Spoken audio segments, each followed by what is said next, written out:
नमस्कार दोस्तों, एक बार फिर से स्वागत है आपका हमारे अपने YouTube चैनल कंस्ट्रक्शन टॉक्स में। दोस्तों, आज हम बात करने वाले हैं घरों में लगने वाली फफूंदी के इलाज के बारे में। उसे कैसे रोका जा सकता है या कैसे उसका प्रिकॉशन लिया जा सकता है उस चीज़ को ना आने के लिए। ठीक है दोस्तों, तो वीडियो शुरू करने से पहले एक रिक्वेस्ट है दोस्तों, अगर आपने मेरे चैनल को सब्सक्राइब नहीं किया है तो प्लीज़ सब्सक्राइब कर लें, और वीडियो देखने के बाद अगर आपको अच्छी लगे तो प्लीज़ ज़्यादा से ज़्यादा अपने दोस्तों के साथ शेयर करें।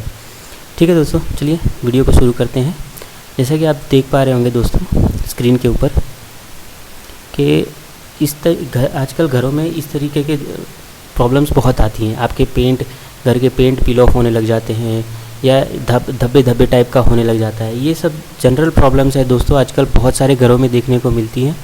इन सब चीज़ों को से छुटकारा मिल सकता है, लेकिन उसके लिए क्या होता है, हमें कंस्ट्रक्शन के टाइम इन बातों का ध्यान रखना पड़ता है, जो मैं अभी आपको आगे बताऊंगा। तो चलिए दोस्तों, मैं आपको बताता हूँ डीपीसी क्या होता है। तो डीपीसी का दोस्तों पहले तो फुल फॉर्म बता देता हूँ। Dam proof course. Dam proof course इसका फुल फॉर्म है। जैसे ये अपने नाम में ही ये कह रहा है कि डैम्पनेस जो होती है वाटर की, या वाटर जो परकोलेट होता है उसे रोकने के लिए, गीलापन। ठीक है, तो चलिए एक थोड़ा सा ब्रीफ इंट्रोडक्शन दे देता हूँ इस चीज़ का कि dam proofing is a type of moisture control process. ये मॉइस्चर कंट्रोल करने के लिए एक प्रोसेस है जो वॉल के ऊपर जनरली आती है।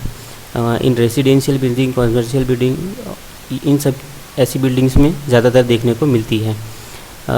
Damp proof problems are one of the most frequent problems occurring in the home these days. तो जैसा मैंने आपको बताया, आजकल ये बहुत सारे घरों में प्रॉब्लम्स आती है। लोग पेंट करवाते हैं, वापस से सीलन की वजह से पेंट में पपड़ी बन के निकलने लग जाती है। ये बहुत सी दिक्कत है दोस्तों। ये सब बहुत सारे कारणों की वजह से होती है, जो मैं आपको आज बताऊंगा। तो चलिए दोस्तों जान लेते हैं थोड़ा सा कि ये किस किस वजहों से होता है। तो इसका मेन कारण है दोस्तों कि डीपीसी जो डैम प्रूफ कोर्स होता है, अगर वो हम घर बनवाते टाइम नहीं करवाते हैं, वो हम भूल जाते हैं, या कि कॉन्ट्रैक्टर अपना खर्चा बचाने के चक्कर में वो नहीं डालता है, तो उसकी वजह से होता है। दूसरा क्या होता है कि कई बार हम अपने फर्स्ट फ्लोर पे हैं या थर्ड फ्लोर पे हैं, फ्लैट में हैं, तो उसमें क्या होता है, बाथरूम में ना कई बार लीकेज होता है, माइनर लीकेज होता है, जो हमें पता नहीं चलता। लेकिन धीरे धीरे वो क्या होता है कि सीपेज हो के हमारी पूरे घर की वॉल को ख़राब कर देता है। और उसके बाद दोस्तों capillary action from the ground. ज़्यादातर घरों में जो ग्राउंड फ्लोर पे हैं, उन सब घरों में ज़्यादातर दिक्कत इसी की वजह से आती है कि जो ग्राउंड वाटर है, बारिश के समय में ज़्यादातर आपको देखने को मिलता होगा कि जैसे बारिश शुरू होती है, आपके घरों की दीवारों पे एकदम सीलन आने लग जाती है। ठीक है, वो सब ग्राउंड से क्या होता है कि वाटर ब्रिक वर्क जो होता है, ब्रिक वर्क, वो उसके अंदर वाटर परकोलेट होके वो अपवर्ड की तरफ मूव करता है, इसलिए वो वॉल में दिखाई देता है। ठीक है, तो एक और उसका कारण है कि उसमें poor quality of construction material use किया गया है। जैसे आप सीमेंट यूज़ कर रहे हैं, उसका प्रोपोर्शन प्रॉपर नहीं रख रहे हैं, या फिर ब्रिक यूज़ कर रहे हैं, वो अच्छी क्वालिटी की नहीं है, उसमें छार हुई ब्रिक्स यूज़ कर रहे हैं, तो ये सब दिक्कत करता है बाद में। ये सब वाटर को परकोलेट करने में बहुत हेल्पफुल होते हैं, जो आपके घरों में प्रॉब्लम बढ़ाते हैं। एक दोस्तों दूसरा ये है कि हम वर्कमैनशिप एक बहुत इंपॉर्टेंट फैक्टर होता है। वर्कमैनशिप अगर अच्छी नहीं है तो फिर ये दिक्कत आने लग जाती है। ठीक है दोस्तों, तो चलिए अब मैं इसकी डैम प्रूफ कोर्स को कैसे करना है उसकी थोड़ी डिटेल्स में बता दूं। आप अपने घर में इसको कैसे करवा सकते हैं कि it should be provided at the plinth level. ये प्लिंथ लेवल के पास में प्रोवाइड किया जाता है। जब भी आप अपना प्लिंथ लेवल फाइनल करते हैं, कि जैसे मान लीजिए रोड है या ग्राउंड लेवल है, उसके बाद आपका एक प्लिंथ होता है। जनरली वो 150 से ऊपर ही होता है, जनरली 150 mm या 6 इंच ऊपर होता है ग्राउंड से। ज़्यादातर आपका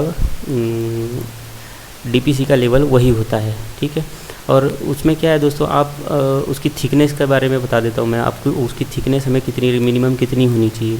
उसकी मिनिमम थिकनेस जो है वो 50 mm रखनी चाहिए। 50 mm से लेके 75 mm तक हम रख सकते हैं। उसका थिकनेस नहीं रखा जाता है। ठीक है दोस्तों, अब चलते हैं डैम प्रूफ कोर्स की दूसरी डिटेल्स के बारे में बात करते हैं कि concrete mix for the DPC should be M15।